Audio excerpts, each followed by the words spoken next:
A questo punto che comincia una parte un po' più internazionale della nostra conferenza e I'm really happy to call on the floor Mr. Robert Mourik, the chair of BEREC, the body of European regulators for electronic communications, and President La Sorella already talked about him, and I give you the welcome. Please. Thank you. You're welcome, and you're going to speak about spectrum and net neutrality, and especially about slicing, which is a topic which is very, very interesting for the floor. The floor is yours. Thank you very much. I'm very sorry, my Italian is atrocious, so I'll have to do it in English if that's okay. First of all, my name is Robert Mourik, and I am the chair of BEREC for 2025. BEREC is the body of European regulators. We have about 37 or 38 members. Of course, the 27 member states of the European Union are represented in BEREC, but then also the regulators from a number of accession countries and countries like Norway and Liechtenstein and Iceland. I was asked to say a few words about network slicing this morning, or this afternoon by now, and something about mobile network slicing, but also something about fixed network slicing. Sounds like a very technical topic, but actually there are some real regulatory and regulatory issues there that go to the heart of the discussion that we're currently having this morning here, which was very interesting, but also in the coming year when the European Commission is coming with proposals for the new framework. So network slicing is seen as one of the key features of 5G. Network slicing enables mobile network operators to create multiple virtually isolated networks, a slice, on a shared physical piece of infrastructure. Each slice can be tailored to a specific need. So, for example, you can have a slice with very low latency for people that need to operate at a distance, for example, in a hospital. Or you can have high bandwidth services on another slice. It's basically optimizing resource allocation, supporting diverse applications. It was seen as a crucial use case that would revolutionize the mobile networks, and it promised a lot of new revenue streams for the mobile operators. You could create a slice for gaming, for example, and charge more for that. Or in a port, the cranes that lift the containers could be on a specialized slice so that they wouldn't be interfered with and had a higher quality of service. 5G was seen as so crucial to the economy that the EU made the rollout of 5G networks a digital decade target with 100% coverage by 2030. And that was mainly because they thought the added value of 5G to the economy of all those business cases was so high. But several years now after the launch of 5G, we have seen some trials, some tests, but the use case that we have for network slicing hasn't become a business case. In other words, we have seen very little use of the technologies. And why is that? I see three potential reasons. First of all, for slicing to work, you need a dedicated 5G core network. We call that 5G standalone. Most operators, however, in Europe have decided to launch 5G on top of 4G, on top of a 4G core. and that's called non-standalone. This delivers most of the benefits of 5G, like high speed, but it doesn't give you that ability to slice up the network and to do the specific use cases. So slicing isn't possible on most of the 5G networks in Europe. And many of those networks haven't been converted, or there are no plans for them to be converted into a standalone network. And that could be because of reason number 2.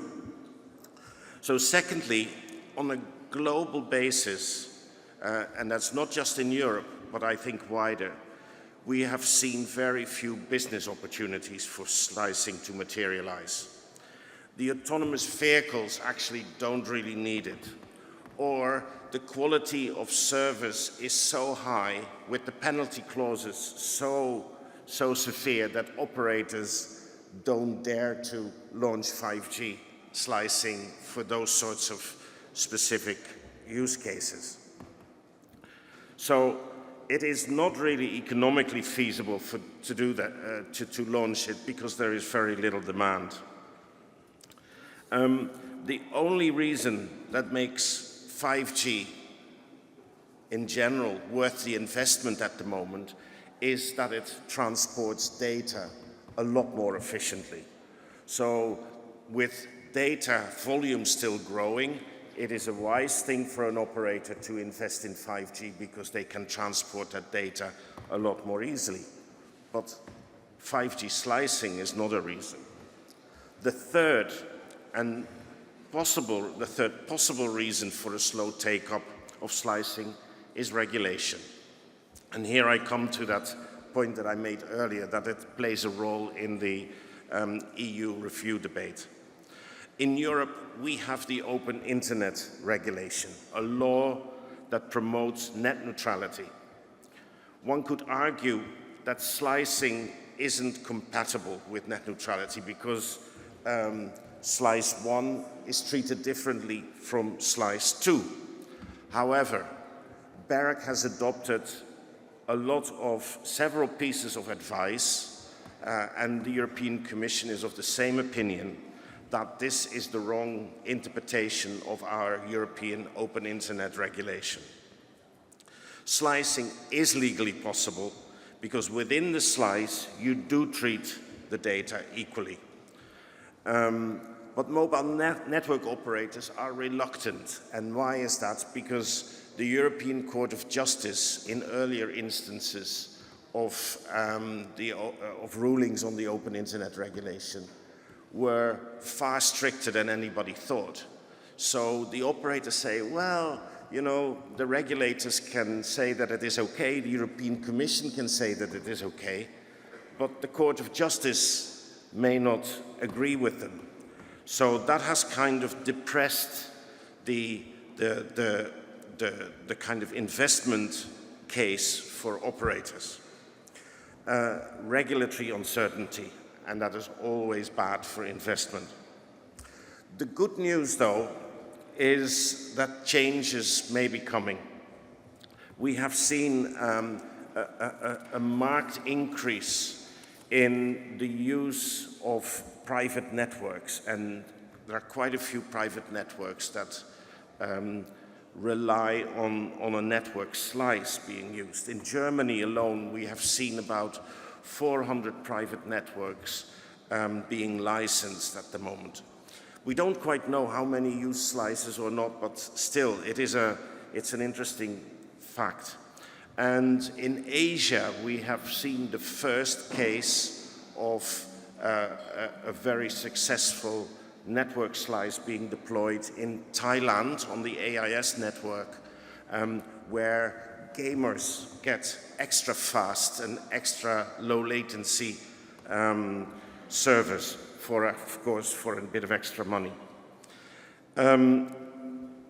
As part of the review of the telecom framework, the European Commission is now looking at that, that regulatory uncertainty, and it looks like they are thinking about incorporating advice to the sector on this. They don't want to reopen the Open Internet Regulation, but they are looking at adding more interpretation to the body of legislation. So in summary, I think, and we as BEREC have published several documents on this, we think that the basic lack of slicing is a global lack of demand for this service, at least until now. And possibly some legal uncertainty is part of the mix. We have to promote 5G standalone, though, if we want to have a chance to get this slicing more adopted. I now want to switch to the second part, and that is to say a few words about fixed slicing. BEREC has not adopted any documents on this, so I speak personally. I speak on personal title on this, but I wanted to say something because I was asked about it. Now, on the fixed network, on fiber networks, we're not talking about copper, but on fiber networks, you can have something quite similar to network slicing on 5G, but then deployed on the fiber network. Most networks are built on they have an awful lot more capacity than the actual speed that is being sold. Most networks have got capacity to up to 10 gigabits per second, and the highest speed you can get is 1 or 2. That extra capacity that is in the network can be used, and we have seen the first usage of that in recent weeks in one of the research institutes in Ireland, the Tyndall Institute, where they use a slice to distribute quantum keys for quantum encryption. And with the European Commission being very insistent that all networks in future have to be secure, the distribution of quantum keys in a separate slice on the network is probably going to be of additional interest for networks. I think this is a growing space. And then my last words, once you have slicing on a fixed network, you can also use that in order to introduce competition on a single network without having to rely on building another network. So I will stop here.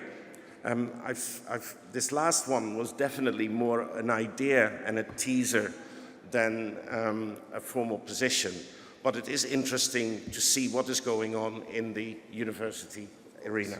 Of course. Thank you very much. Thank you very much. Thank you very much, Robert. Thank you very much.